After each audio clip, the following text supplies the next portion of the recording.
হঠাৎ করেই বেশ তোড়জোড় করে ফ্রান্স থেকে যুদ্ধ বিমান কিনছে ভারত। ফ্রান্সের তৈরি 5th জেনারেশনের এই রাফাল যুদ্ধ বিমানের ঘন্টায় গতি 3700 কিলোমিটার এবং এটি সমুদ্রপৃষ্ঠ থেকে 50,000 ফুট উপরে উঠতে সক্ষম।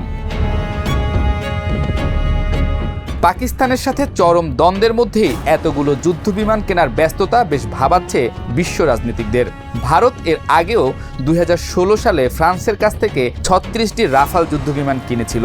এবার আরও 26টি নতুন রাফালে মেরিন সংস্করণ কেনা হচ্ছে, যেগুলো ব্যবহার করা হবে বিমানবাহী রণতরী INS বিক্রান্ত থেকে। পাকিস্তান ইতোমধ্যে এই চুক্তির ব্যাপারে উদ্বেগ প্রকাশ করেছে। ইসলামাবাদ ভিত্তিক নিরাপত্তা বিশ্লেষকরা বলছেন, রাফালের নতুন বহর ভারতের আকাশ প্রতিরক্ষা ও স্ট্রাইক ক্যাপাসিটিতে বিশাল পরিবর্তন আনবে। পাকিস্তানের বর্তমান যুদ্ধ বিমান বহর, যার মধ্যে JF-17 বা পুরনো F-16 রয়েছে, তা রাফালের সঙ্গে প্রযুক্তিগত ও কার্যক্ষমতার দিক দিয়ে পিছিয়ে পড়ছে। ফলে ভারত পাকিস্তান সামরিক ভারসাম্যে একটি বড় ধরনের পরিবর্তন আসার আশঙ্কা তৈরি হয়েছে।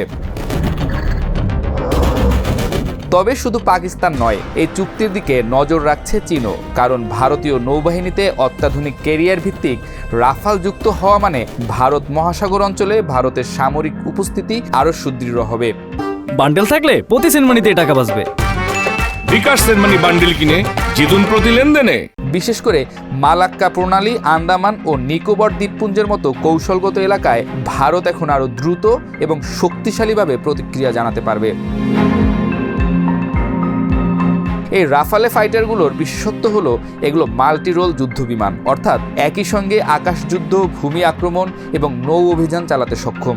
এগুলোতে আছে অত্যাধুনিক AES এর রাডার, ইলেকট্রনিক ওয়ারফেয়ার সিস্টেম, অত্যন্ত নিখুঁত গাইডেড মিসাইল বহনের সুবিধা এবং উন্নত স্টিলথ প্রযুক্তি, যা রাডারে ধরা পড়ার সম্ভাবনা অনেক কমিয়ে দেয়। বিশেষ করে এই যুদ্ধ বিমানগুলোতে ভারতের নিজস্ব প্রযুক্তির ক্ষেপণাস্ত্র সংযুক্ত করা হবে, যা এক বিশাল কৌশলগত সাফল্য।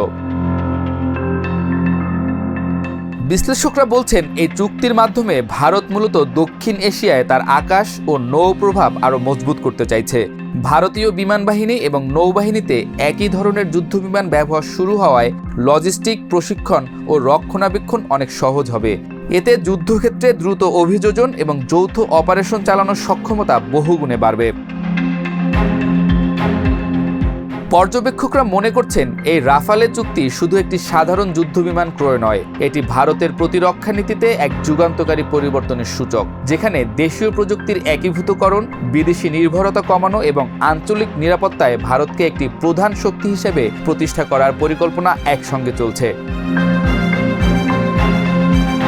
সব মিলিয়ে 2030 সালের মধ্যে ভারতীয় বাহিনীর হাতে থাকা 62টি রাফাল যুদ্ধ বিমান দক্ষিণ এশিয়ার আকাশযুদ্ধে ভারতের অবস্থানকে অতুলনীয় শক্তিশালী করে তুলবে, যেখানে আকাশ, জল আর স্থল 3 ক্ষেত্রেই থাকবে ভারতের নিশ্চিত আধিপত্যের বার্তা। বিশ্লেষকরা বলছেন, এই ক্রয় চুক্তি কেবল নিজেদের সক্ষমতা বৃদ্ধি নয়, পাকিস্তান চীনকে পরোক্ষ হুমকির টোকা।